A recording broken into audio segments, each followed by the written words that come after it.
అంతర్జాతీయ విషయాల మీద చాలా చక్కగా వివరించారు. ఇప్పుడు జాతీయ అంశాల మీద, స్థానిక అంశాల మీద కూడాను క్లుప్తంగా 2-3 విషయాల మీద మాట్లాడుకుందాం. ఇప్పుడు ఎక్కడ చూసినా భారతదేశంలో పెట్టుబడుల వెల్లువ ఉరికి వస్తుంది. దీనికి కారణం ఏమిటి? ఇది ఇలాగే ఉంటుందా? ఇది వాప బలుప, లేకపోతే ప్రభుత్వం చేసినటువంటి సంస్కరణల ప్రభావము, అలాగే ప్రభుత్వం పటిష్టంగా ఉంటుంది, భవిష్యత్తులో రాబోయే 5 సంవత్సరాల్లో కూడాను భారతదేశ ఆర్థిక వ్యవస్థ మరింత పుంజుకుంటుంది అనేటువంటి విషయం దీనికి తార్కాణమా? లేకపోతే జీడిపి రేట్ అభివృద్ధి బాగా జరిగింది, ప్రపంచవ్యాప్తంగా చూస్తే అన్ని దేశాల్లో కన్నా భారతదేశం వైపే అందరూ ఎందుకు మొగ్గు చూపుతున్నారు? ఈ విషయాల మీద కొంచెం క్లుప్తంగా చేసుకుని మీకు తెలిసినంత వరకు యాజ్ అన్ ఎకానమిస్ట్ ఏదైనా ఈ స్టాక్ మార్కెట్లో పెట్టుబడే వాళ్ళకి ఏదైనా సలహా ఇస్తారా? స్టాక్ మార్కెట్లో పెట్టుకునే వాళ్ళకి ఎవరైనా సలహా ఇవ్వలేము. బికాస్ అది ఎటుపోతుంది అనేటటువంటిది ఎవరికీ తెలియదు. మోస్ట్ నోన్ ఎక్స్పర్ట్సే బ్రాడ్గా మనం ఎకానమీ ట్రెండ్స్ ఎట్లా ఉన్నాయి, ఇది ఎట్లా రిఫ్లెక్ట్ కావచ్చు అనేది అనలైజ్ చేద్దాం. మొట్టమొదటి గత 10 సంవత్సరాల్లో ట్రెమెండస్ డెవలప్మెంట్ జరిగిందనేది వాస్తవం. ఇన్ఫ్రాస్ట్రక్చర్ మీద చాలా ఖర్చు పెట్టారు. వెల్ఫేర్ను, సంక్షేమాన్ని, అభివృద్ధిని సరిగ్గా సమన్వయం చేసుకుంటూ ముందుకు పోయినారు. దీనికన్నా ముఖ్యంగా చాలా పబ్లిక్ సెక్టార్ అండర్టేకింగ్స్ సమర్థవంతంగా నిర్వహించడం మీద దృష్టి పెట్టారు. సో దీని ఎఫెక్టే ఈరోజు స్టాక్ మార్కెట్లో రిఫ్లెక్ట్ అవుతుంది. మొన్నటిదాకా కొద్దిగా చిన్న సంశయం అందరికీ ఉండింది, పెట్టుబడి పెట్టే వాళ్ళందరికీ. 2024లో ఈ గవర్నమెంట్ రాకపోతే, ఏదో కలగూరు గొప్ప గవర్నమెంట్ వచ్చి కుక్కలు చింపిన ఇస్తర్లాగా ఆర్థిక వ్యవస్థ నాశనం అయిపోతే పరిస్థితి ఏంటి అని అందుకని కాస్త పెట్టుబడులు పెట్టడానికి వెనక ముందు ఆడారు. బట్ మొన్న ఎలక్షన్స్తో 24లో ఎవరు వస్తారనే దానికి మంచి స్ట్రాంగ్ ఇండికేషన్ వచ్చేసింది. దాని రిఫ్లెక్షన్ ఈరోజు మనం స్టాక్ మార్కెట్లో చూస్తున్నాం.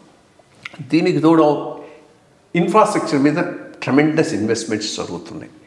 దాన్ని మళ్ళీ ఆత్మనిర్భర్ దాని కింద దేశంలో ఇండస్ట్రీ పెంపొందించడానికి ఫోకస్ పెడుతున్నారు. అందుకని ఈరోజు రైల్వేస్ మీద పెట్టిన ఇన్వెస్ట్మెంటు, డిఫెన్స్ మీద పెట్టిన ఇన్వెస్ట్మెంటు, రోడ్వేస్ మీద పెడుతున్నటువంటి ఇన్వెస్ట్మెంటు, దీని రిఫ్లెక్షన్ అంతా ఇండియన్ కంపెనీస్కి వస్తూ ఉన్నది. వాళ్ళ ఇన్కమ్స్ పెరుగుతున్నాయి. అది కూడా స్టాక్ మార్కెట్లో రిఫ్లెక్ట్ అవుతుంది.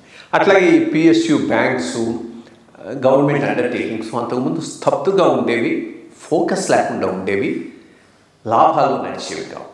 వాటి మీద బాగా కాన్సన్ట్రేట్ చేశాడు. మొట్టమొదటి వీళ్ళు గవర్నమెంట్ తీసుకునే టైంకు చాలా నిరర్థక ఆస్తులు, ఎన్పిఎస్ చాలా ఉండేవి.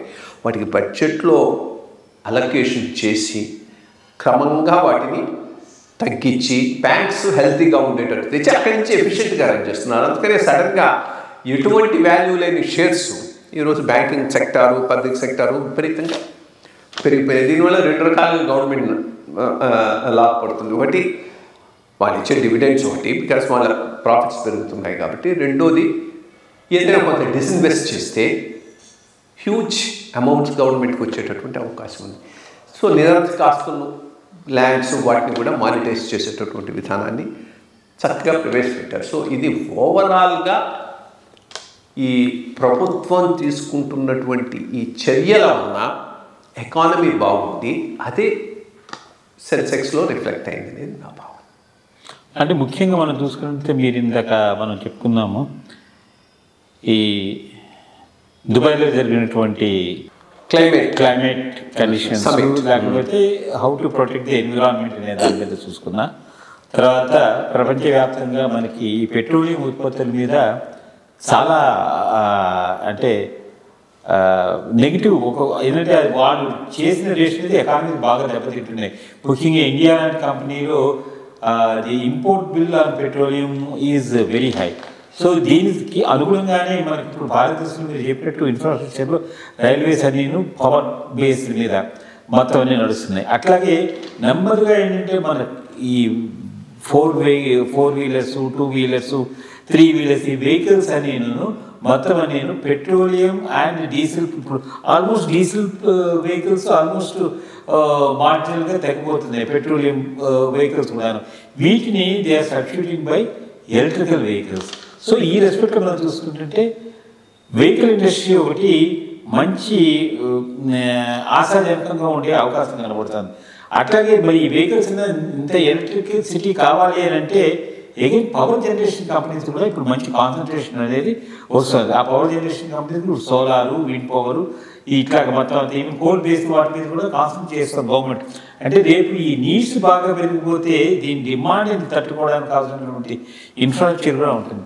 ఈ అంశాల మీద అంటే మనం భవిష్యత్తులో ఒక 3-4 ఏళ్ళలో ఎవరైనా పెట్టుబడి పెట్టాలంటే ఇటువంటి సెక్టార్స్ మీద కాన్సన్ట్రేట్ చేస్తే బాగుంటుందా? కరెక్ట్, నేను చెప్పింది.